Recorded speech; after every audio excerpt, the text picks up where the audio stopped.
Competition exam के लिए help करने वाली है। और दोस्तों सब बढ़िया, आई होप सब बढ़िया होंगे, पढ़ाई वगैरह काफी अच्छी चल रही होगी। तो दोस्तों हमने वर्बल लिंकिंग के 3 चैप्टर कंप्लीट कर लिए थे और जो चौथा चैप्टर पढ़ रहे हैं वो है सिटिंग अरेंजमेंट। तो आप चाहते हो मुझसे ऐसे कंप्लीट रीडिंग सब्जेक्ट पढ़ना तो आप मेरे चैनल को सब्सक्राइब कर ले, नीचे रेड कलर का सब्सक्राइब बटन है उस पर क्लिक करें और बेल आइकन को दबा दें, जिससे क्या होगा जो मेरे आने वाले वीडियोस है उनकी नोटिफिकेशन आप तक आ जाएगी। और दोस्तों अगर आपके कोई फ्रेंड सर्किल में, नेबर सर्किल में, ब्लड सर्किल में या आपके सोशल मीडिया पर कोई भी कंपटीशन एग्जाम, रिप्लेसमेंट एग्जाम या सीटी एग्जाम की तैयारी कर रहा है तो आप हमारी वीडियोस को शेयर करें। तो दोस्तों शुरू करते हैं आज की क्लास को। तो दोस्तों मोबाइल को हॉरिजॉन्टल मोड पे लेके देखें ताकि चीजें आपको अच्छे से दिखाई दे। तो दोस्तों हमने 3 चैप्टर कंप्लीट कर लिए, चौथा जो चैप्टर पढ़ रहे हैं वो है सिटिंग अरेंजमेंट यानी बैठक व्यवस्था क्रम। तो दोस्तों इसकी काफी क्लासेस पीछे हो चुकी है, जो विद्यार्थी आज की क्लास को देख रहा है मेरा उससे विशेष अनुरोध है कि जाके वो पीछे की क्लास को देखे। एक सिटिंग अरेंजमेंट को सोल्व करने के लिए हमें किन बेसिक चीजों को फॉलो करना होता है वो चीजें मैंने बेसिक तरीके से पीछे पढ़ाई है। तो दोस्तों शुरू करते हैं आज की क्लास को। पिछली क्लासेस में दोस्तों अपन ने 47 क्वेश्चन कर लिए हैं, आज जो हम क्वेश्चन करने वाले हैं 48वां क्वेश्चन करने वाले हैं। ये एग्जाम में पूछी गई सिटिंग अरेंजमेंट है। तो दोस्तों एक सिटिंग अरेंजमेंट को सोल्व करने के लिए हमें सबसे पहले क्या करना है, उसे एक बार पढ़ना है।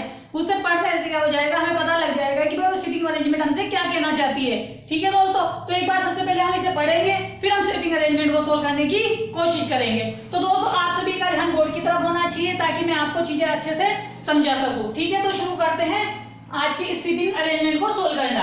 तो दोस्तों देखो 48वां क्वेश्चन है, 8 व्यक्ति हैं A B C D E F G H एक वर्ताकार मेज के इर्द गिर्द बराबर दूरी पर बैठे हैं। मतलब 8 लोग हैं जो एक वर्ताकार गोल मेज है उसके इर्द गिर्द बैठे हैं, परंतु आवश्यक नहीं इसी क्रम में, जैसे दे रखा है इसी क्रम में बैठे हैं, आवश्यक नहीं है। उनमें से कुछ का मुख केंद्र की ओर है तथा कुछ का मुख केंद्र से विपरीत दिशा की ओर है।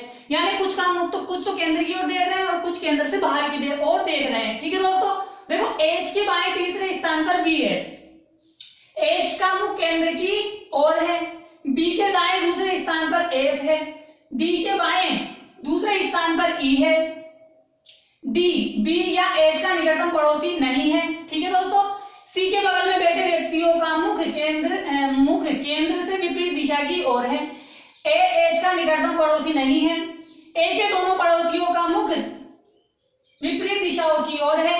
अर्थात देखिए क्या कह रहा है, विपरीत दिशाओं से अभिप्राय है कि यदि एक का मुख केंद्र की ओर है तो दूसरे का मुख केंद्र से विपरीत दिशा की ओर होगा। ठीक है, डी के दोनों निकटतम पड़ोसियों का मुख उसी ओर है जिस ओर एफ का मुख है।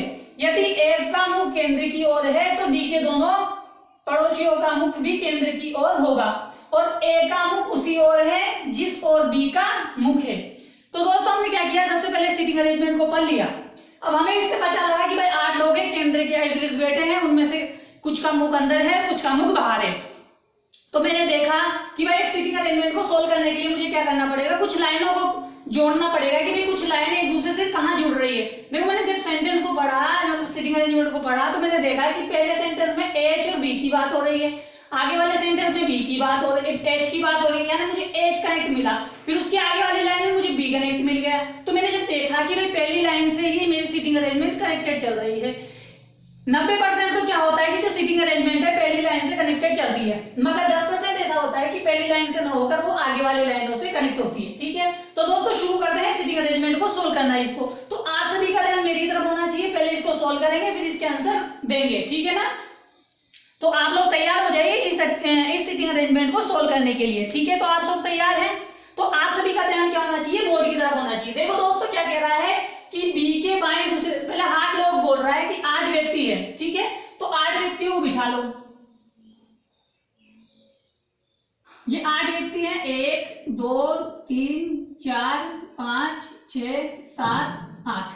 ठीक है, 8 लोग हैं। मैंने जब हमेशा बताया है कि जब भी कोई गोला हो यानी वर्त हो, आयत हो, वर्ग हो, तो सबसे पहले क्या करो, आप 8 लोगों को बिठा दो, जिससे क्या होगा आपको आसानी होगी बिठाने में। ठीक है ना, अब देखो, और जब सिंगल रो का दे, डबल रो का दे, तो जैसे जैसे बोलेगा हम वैसे बिठाएंगे। ठीक है, अब देखो क्या किया है कि बी के बाएं तीसरे स्थान पर, एच के बाएं तीसरे स्थान पर बी बैठा है। ठीक है, और आगे वाली लाइन बोल रहा है कि बी का मुख केंद्र की ओर है। अब देखो दोस्तों, बी कहीं पे भी बैठ सकता है, लेकिन मैंने आपको बताया हमेशा यहाँ बिठाओ ताकि आपको यहाँ से सिटिंग अरेंजमेंट को सोल्व करने में आसानी हो।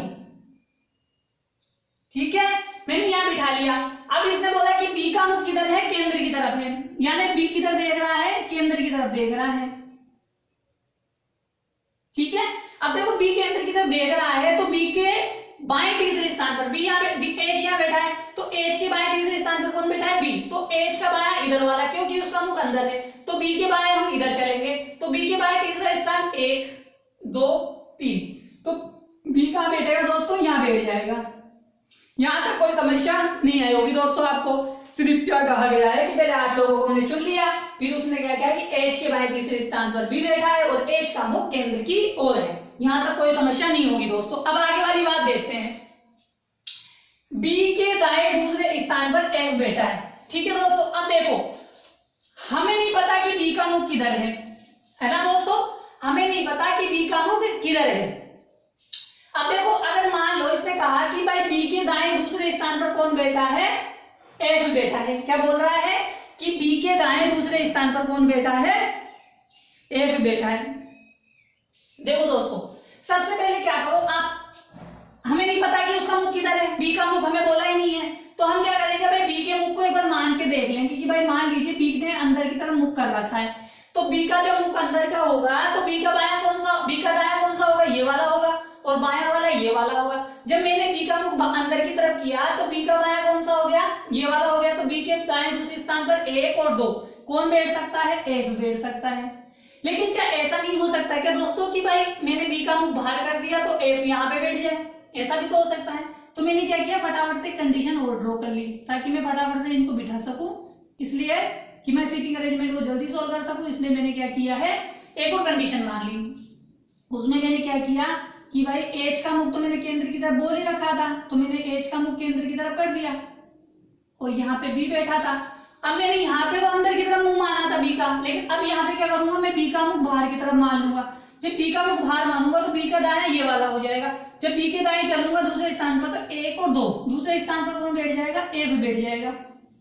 यहाँ तक दोस्तों आपको कोई समस्या नहीं आई होगी, आई हो कि यहाँ तक आपको तीनों व्यक्तियों को बिठाने में कोई समस्या नहीं आई होगी। अब आगे देखो, अब आगे क्या बोल रहा है, एक कंडीशन ये है, एक कंडीशन ये है, एक इनमें से गलत हो जाएगी, एक सही हो जाएगी, एक सही हो जाएगी, इसे हम रख लेंगे। ठीक है, अब आगे क्या बोल रहा है, आगे ये बोल रहा है, क्या बोल रहा है कि डी के बाएं दूसरे स्थान पर एफ है। ठीक है, अब बोल रहा है कि डी के बाएं दूसरे स्थान पर ई बैठा है और जो डी है बी और एच का निकटतम पड़ोसी नहीं है। अब देखो दोस्तों इसने बोला कि डी के बाएं दूसरे स्थान पर ई बैठा है और जो डी है ना वो बी और एच का निकटतम पड़ोसी नहीं है। देखो दोस्तों एक तो ये जगह, एक ये जगह और एक ये जगह, यहाँ पे कौन बैठ सकता नहीं है, इस जगह पे डी नहीं बैठ सकता। क्यों, कि बी और एच का निकटतम पड़ोसी नहीं होना चाहिए डी। अब देखो मान लीजिए मैंने यहाँ पे बिठाया किसको, बी को मैंने यहाँ पे बिठा लिया। ठीक है दोस्तों, अभी मान लीजिए मैंने डी को यहाँ बिठाया, अब डी का मुख मैंने अंदर की तरफ कर दिया। अब मान लीजिए मैं डी का मुख अंदर कर दूंगा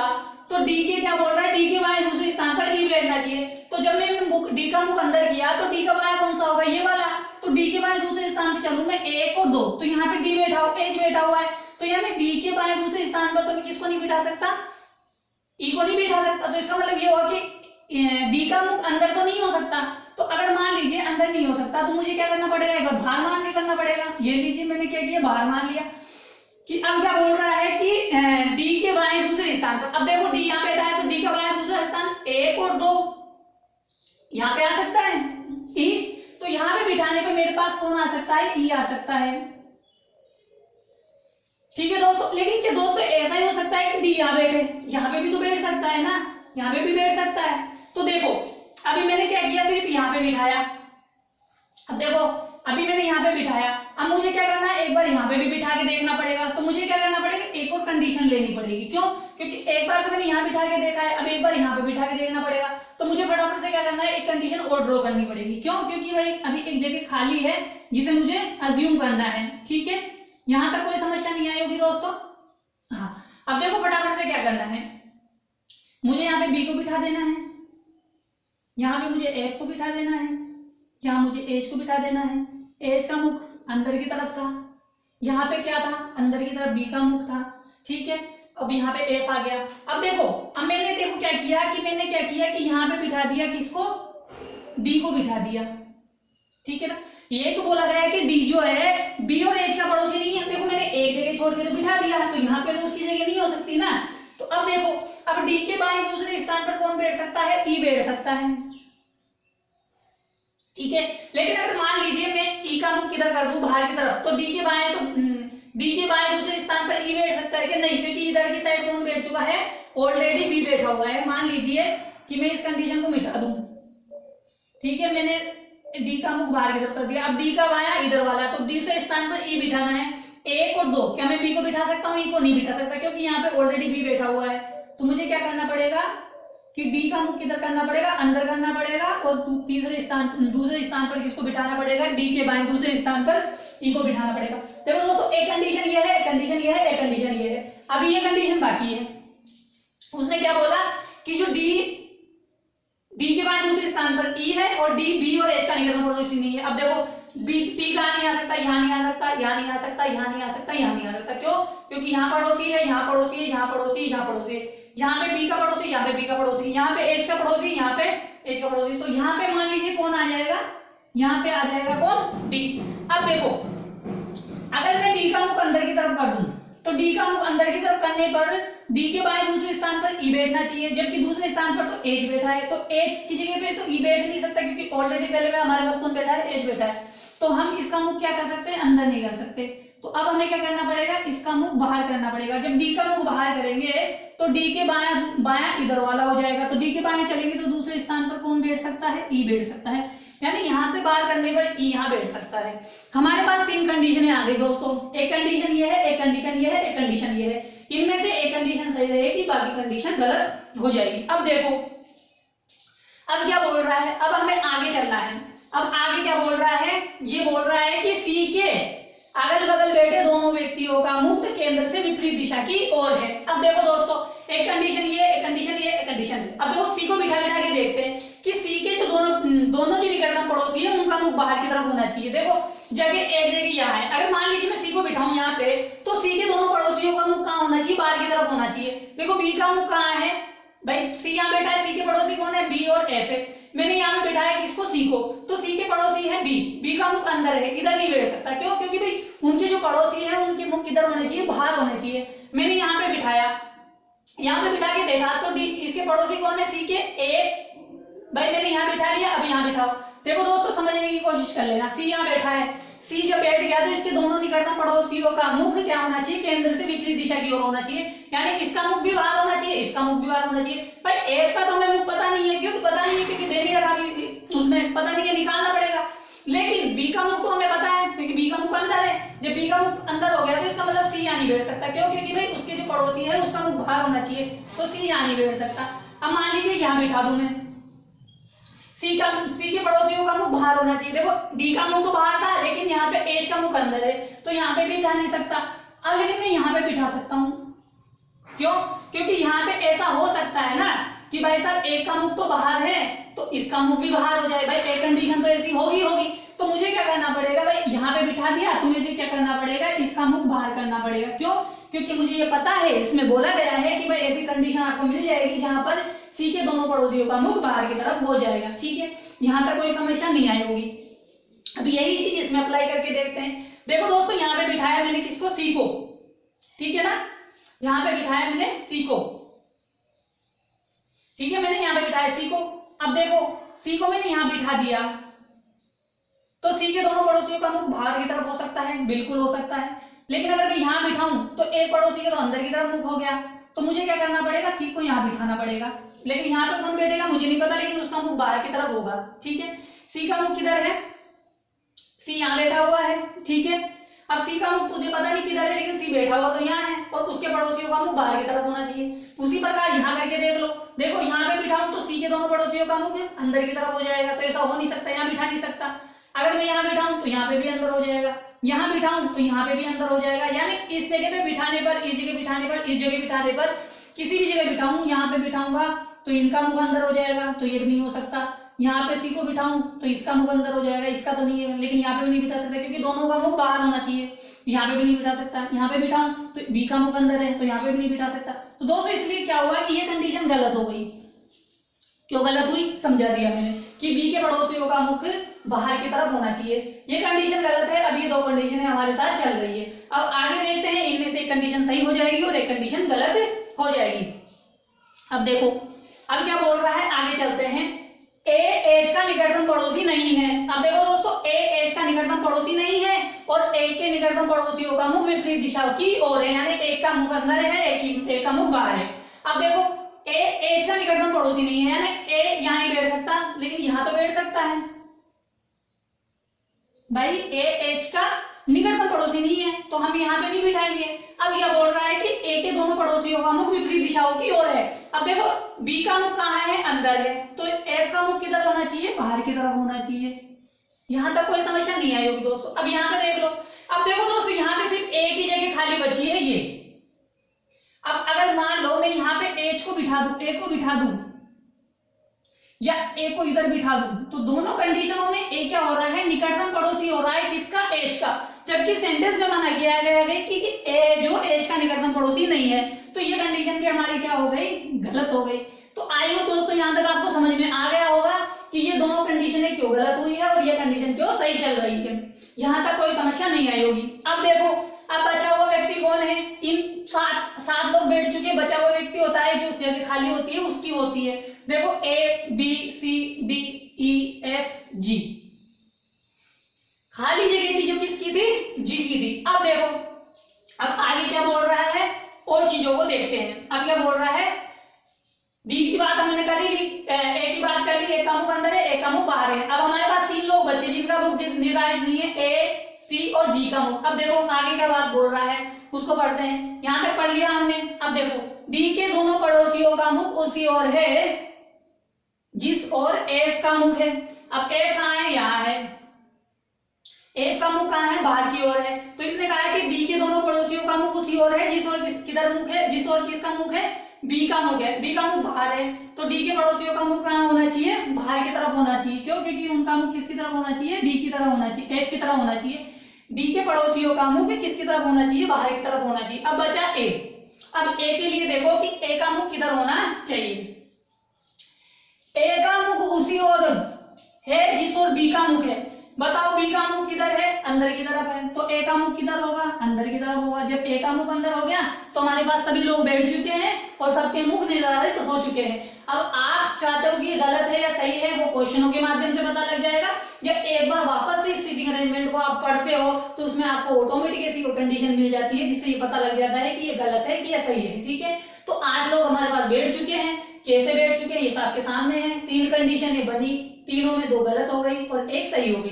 तो यहाँ तक आपको समझ में आ गया होगा दोस्तों। अब इसके रिलेटेड जो क्वेश्चन पूछे गए हैं एग्जाम में हम उनको डिस्कस करने वाले हैं। तो यहाँ तक आपको कोई समस्या नहीं होगी। आई होप मैं आपको काफी धीरे धीरे समझा चुका हूँ कि क्यों स्टेप बाय स्टेप सोल्व करने से कोई समस्या नहीं आती है, कि बस हमें लिंक को पकड़ना होगा कि डायरेक्टली इनडायरेक्टली वो क्या कहना चाहता है। ठीक है, तो आगे बढ़ते हैं, अब इनके क्वेश्चनों को करते हैं। ठीक है, तो आप सब तैयार हो जाइए, आपकी स्क्रीन पे क्वेश्चन आने वाला है, उसका आंसर आपको देना है। ठीक है दोस्तों,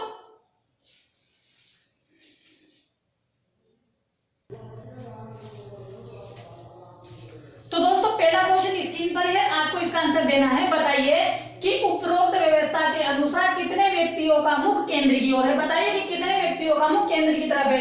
देखो यहां से गिनते हैं, एच का मुख केंद्र की तरफ है 1 व्यक्ति, बी का मुख केंद्र की तरफ है 2 व्यक्ति, बी का मुख केंद्र की तरफ है 3 व्यक्ति, एच ए और बी 3 व्यक्ति हो गए। उसके बाद देखो कोई है क्या, ई का मुख बाहर, सी का मुख बाहर, डी का मुख बाहर, ई का जी का मुख बाहर, यानी सभी का मुख बाहर की तरफ है सिवाय 3 व्यक्ति हो गए। कौन कौन, एच ए और बी। तो तीसरा 3 कौन सा है, 3 वाला ऑप्शन हमारा बी है। आई होप दोस्तों समझ में आ गया होगा कि इसका आंसर क्या होगा, 3 होगा। क्यों कि एच बी और ए का मुख कहाँ है, केंद्र की ओर है। अब इसका स्क्रीनशॉट ले लीजिए ताकि हम आगे वाला क्वेश्चन करें। ठीक है,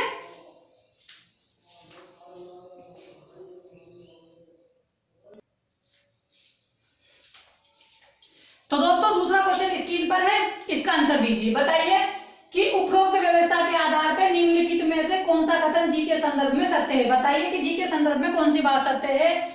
जी के बाएं दूसरे स्थान पर सी है क्या, देखो जी कहाँ है, यहाँ है, जी का मुख बाहर की तरफ है, तो जी के बाएं दूसरे स्थान पर बी है क्या, बिल्कुल जी के जब बाएं चलते हैं तो दूसरे स्थान पर बी है। ये कंडीशन बिल्कुल सही है। आगे वाली देखो, जी एवं डी के बीच में 2 व्यक्ति है क्या, जी और डी के बीच में 2 व्यक्ति है क्या, नहीं है। जी के एकदम दाएं ए है क्या, देखो ए और जी तो इतने दूर है तो एकदम तो हो ही नहीं सकते। ए का निकटतम पड़ोसी बी है क्या, देखो जी यहाँ है बी वहां है, ये भी नहीं हो सकता।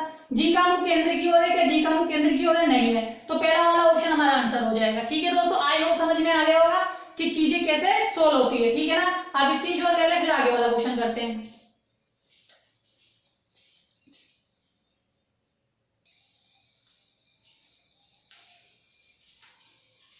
तो दोस्तों तीसरा क्वेश्चन आपके सामने है, इसका आंसर दीजिए। बताइए कि उपरोक्त व्यवस्था के आधार पर निम्नलिखित 5 में से 4 एक निश्चित प्रकार से समान है। ठीक है, वह अपना एक समूह बनाते हैं, वह कौन सा एक है जो इस समूह में शामिल नहीं है।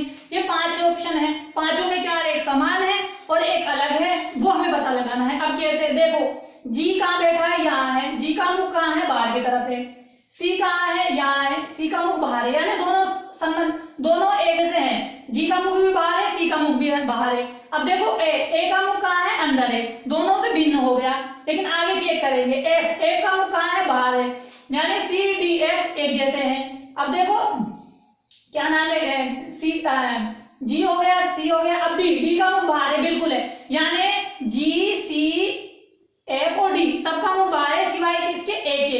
तो जो ए है जो क्या है, भिन्न है, भिन्न है मतलब उसका मुख बाहर की तरफ नहीं है, अंदर की तरफ है, इसलिए वो अलग है, बाकी सभी का मुख बाहर की तरफ है। आपको समझ में आ गया कि कैसा क्वेश्चन पूछा गया है, समझ में आ गया, स्क्रीनशॉट ले लो, आगे वाला क्वेश्चन करते हैं। ठीक है दोस्तों, स्क्रीनशॉट ले लो।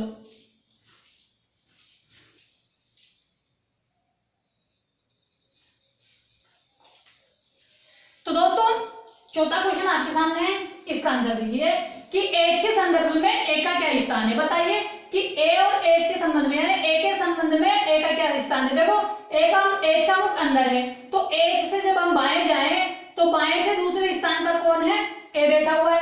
क्या बाएं से दूसरा स्थान दे रखा है, कहीं बाएं से दूसरा स्थान दे रखा है, जी बिल्कुल, ये हमारा आंसर हो गया। अब देखो, अब इधर से गिनते हैं एक बार, 1 2 3 4 5 6, छठा स्थान है किसका, दाएं से ए का, लेकिन छठा तो ऑप्शन में कहीं दे ही नहीं रखा, सिर्फ दूसरा चौथा तीसरा पांचवा दे रखा है। तो बाएं से दूसरा हमने देख लिया, तो हमारा आंसर क्या हो गया, बाएं से दूसरे स्थान पर कौन है, ए बैठा हुआ है। तो समझ में आ गया होगा दोस्तों कि आंसर कैसे दिया गया है। आप इसका स्क्रीनशॉट ले लें, फिर आगे वाला क्वेश्चन करते हैं। ठीक है, आप स्क्रीनशॉट ले लो।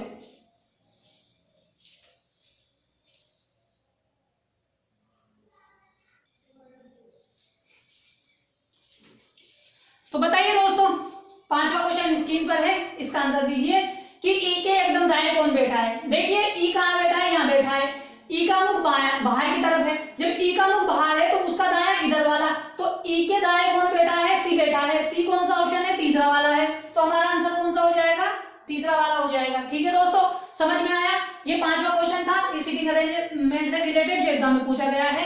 अब आखिरी वाला क्वेश्चन करते हैं जो सीटिंग अरेंजमेंट से रिलेटेड एग्जाम में पूछा गया है। अब इसका स्क्रीनशॉट ले लो, फिर अपन आगे वाला क्वेश्चन करते हैं। ठीक है दोस्तों,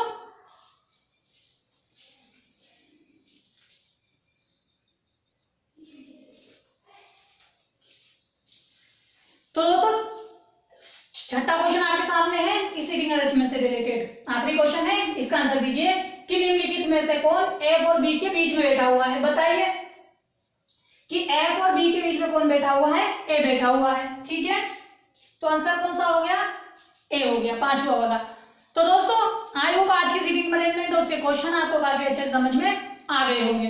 तो दोस्तों आप चाहते हो मुझसे ऐसे ही कंप्लीट रीजनिंग सब्जेक्ट पढ़ना, तो आप मेरे चैनल को सब्सक्राइब कर ले, नीचे रेड कलर का सब्सक्राइब बटन है, उस पर क्लिक करें और बेल आइकन को दबा दें, जिससे क्या होगा, जो मेरे आने वाले वीडियोस है उनकी नोटिफिकेशन आप तक आ जाएगी। और दोस्तों अगर आपके कोई फ्रेंड सर्किल में, नेबर सर्किल में, ब्रदर सर्किल में या आपके सोशल मीडिया पर कोई भी कंपटीशन एग्जाम, रिप्लेसमेंट एग्जाम या सीईटी एग्जाम की तैयारी कर रहा है, तो आप हमारे वीडियोस को शेयर करें। तो दोस्तों हमने आज की क्लास में 48वें क्वेश्चन को डिस्कस किया है, कल की क्लास में हम 49वां क्वेश्चन डिस्कस करेंगे। तब तक के लिए आपका टाटा और बाय बाय। ठीक है दोस्तों, तो कल मिलते हैं आगे वाले क्वेश्चन के साथ।